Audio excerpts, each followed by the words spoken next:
Para to sa lahat ng mga ex nyo at magiging ex pa lang. Kung tingin nyo wala nang patutunguhan ng inyong relasyon at tingin nyo nasasayang lang ang oras nyo, just a friendly advice, itigil nyo na yan. This one's called Tigil.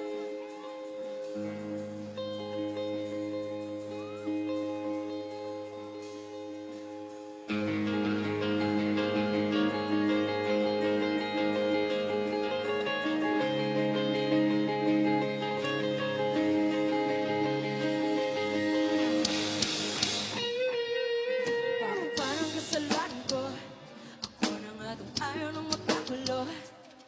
Ano ba ang gusto mo?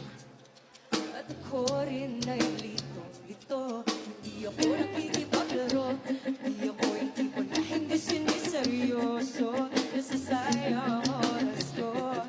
At kung lahat ng ito ay parang wala naman sa'yo, itigil na lang natin to. Tigilan natin to, tigil na lang natin to. Alam ko wala pang tutungo. Wala natin ipilit pa.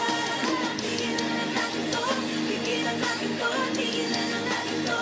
At wala rin naman paninipin. Wala natin ipilit pa. Huwag mong ituro ang sarili mo. Alam ko na kung saan papunta to. Di mo na kailangan magpangyo. At hindi ko na natatanggap. Dahil diskarte mo ay magulo. Tumigil mo na lang ko sa magulo. Nasasayang oras ko. Parang piling kulang-kulang na kulang sa kwento. Tigil na lang natin to.